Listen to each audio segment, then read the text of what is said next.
అందరికీ నమస్కారం. ఈరోజు మా అన్నగారు పల్లె చంద్రశేఖర్ రెడ్డి గారు చనిపోయి 6 సంవత్సరాలు పూర్తయింది. అంటే 6వ వర్ధంతి సందర్భంగా ఈరోజు పొద్దుటూరులో దివ్యాంగులకు సరుకుల పంపిణీ ఏర్పాటు చేయడం జరిగింది. ఈ సేవా కార్యక్రమం చేస్తున్నందుకు చాలా సంతోషంగా ఉంది.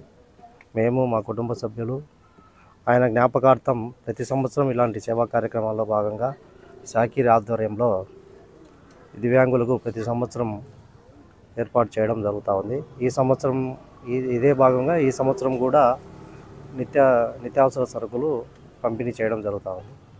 వీరికి సేవ చేయడం నిజంగానే మా అదృష్టంగా భావిస్తున్నాం. ఆయన మా అన్నగారి ఆత్మ ఎక్కడున్నా శాంతి చేకూరాలని మనస్ఫూర్తిగా కోరుకుంటాం. అందరికీ నమస్కారం. ఈరోజు మన అన్నగారు రఘురామరెడ్డి అన్నగారి సహకారంతో ఈరోజు వాళ్ళ అన్న అయినటువంటి క్రీస్తు శిశులు పల్లె చంద్రశేఖర్ రెడ్డి గారి 5వ వర్ధంతి సందర్భంగా ఈరోజు దివ్యాంగులకు గుర్తించి ప్రత్యేకతగా మామూలుగా అయితే వేరే వాళ్ళకి ఇస్తారు ఎవరైనా ఏమన్నా సాయం చేయాలంటే, ఆయన దివ్యాంగుల కోసం గుర్తించి మన పోయిన సంవత్సరం దోమతెల్లు ఇచ్చినాడు. ఈ సంవత్సరం కూడా సరుకులు దివ్యాంగుల కోసం ప్రత్యేకంగా ఆయన ఫోన్ చేసి మరియు మేము మర్చిపోయినాం, మనకు తెలియదు, డేట్ కూడా తెలియదు. అదే పనిగా షాకిర్ నేను మా అన్న వర్ధంతి ఉంది, దివ్యాంగులకు ఏం సహకరిస్తాం మేము అనే మాట చెప్పడం వల్ల చాలా సంతోషం కలిగింది. ఎందుకంటే దివ్యాంగులు కూడా ఉండారు, సమాజంలో వాళ్ళు కూడా ఉండారని గుర్తించి ఇటువంటి సేవా కార్యక్రమం చేయడం చాలా సంతోషంగా ఉంది. ఎందుకంటే ఇలాంటి దివ్యాంగుల కోసం దాతలు ఇంకా సహకరించాలి. ఎందుకంటే దివ్యాంగులు చాలా ఇబ్బందులు పడుతున్నారు. బతుకు బండి ఇచ్చేలాగా చాలా మంది వగేరా వగేరా ఏదే పనులు చేసుకుంటూ చాలా బాధాకరంగా ఈరోజు భావిస్తున్నారు. ఎందుకంటే వాళ్ళ బాధ చూసి ఇట్లా దాతలు సహకరిస్తే ఇంకా ఉండే ధనవంతులు కూడా ఇంకా వాళ్ళకు చేయూత ఇచ్చినట్టు ఉంటుందని నేను అనుకుంటున్నాను.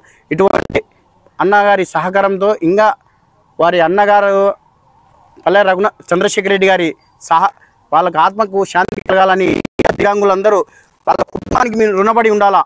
మనకు ఈ పొద్దు దాతలు ఇస్తున్నారంటే వారి కుటుంబాలకు మనం దివ్యాంగులందరం కలిసి వాళ్ళకు తోడ్పడి ఉండాలా. ఎందుకంటే మనకు గుర్తించి ఇవ్వడం అనేది ఇంకా చాలా అదృష్టంగా అనుకుంటున్నాను నేనైతే. ఎందుకంటే ఈ కాలంలో ₹1 మన కొడుకులు కానీ మన వగేరా మన పిల్లలకు కానీ ఇవ్వాలంటే చాలా బాధపడతాం. ఇటువంటి దివ్యాంగుల కోసము వాళ్ళు తన జోబులో నుంచి ఖర్చు పెట్టడం వల్ల దివ్యాంగుల కోసం అంటే చాలా నేను భావిస్తున్నాను. ఎందుకంటే సంతోషపడుతున్నాను కూడా. ఎందుకంటే మారుమూల పల్లెల్లో కూడా దివ్యాంగులు ఉన్నారు. వాళ్ళకు బయటికి తెచ్చే ఇటువంటి దాతల వల్ల మనం బయటికి తేగలుగుతున్నాం ఈ రోజులలో. వారికి ప్రత్యేక ధన్యవాదాలు తెలుపుకుంటున్నాను. వారి అన్నకు ఆత్మకు శాంతి కలగాలని ఆ దేవుడు ఇంకా బాగా చూసుకోవాలని వాళ్ళ అన్నగారికి మనస్ఫూర్తిగా నేను కోరుకుంటున్నాను. థ్యాంక్ యూ అన్నయ్య. ఇంకా విషయము ఈరోజు వీడికి వచ్చిన విలేకరులకు అందరికీ నాకు ప్రత్యేక ధన్యవాదాలు. ఎందుకంటే ఈరోజు ప్రతి ఒక్కరు కూడా అన్నగారైనా వాళ్ళు ఫోన్ చేస్తానే వచ్చి మనకు ఈరోజు రిప్లై చేయడము, దివ్యాంగులు ఏ ప్రోగ్రామ్ చేస్తే కూడా మేము ముందు ఉంటాం అనే ఈ పత్రిక ఛానల్ కానీ పేపర్ ఛానళ్ళు కానీ యూట్యూబ్ ఛానల్ వారికి కూడా నేను ఈరోజు ప్రత్యేక ధన్యవాదాలు తెలుపుకుంటున్నాను. ఎందుకంటే ఇటువంటి కార్యక్రమాలు వాళ్ళు కూడా భాగస్వామ్యం అవుతున్నారు. వారి కుటుంబాలు కూడా దేవుడు చల్లగా చూడాలని మనస్ఫూర్తిగా నేను కోరుకుంటున్నాను. థ్యాంక్ యూ అన్నయ్య.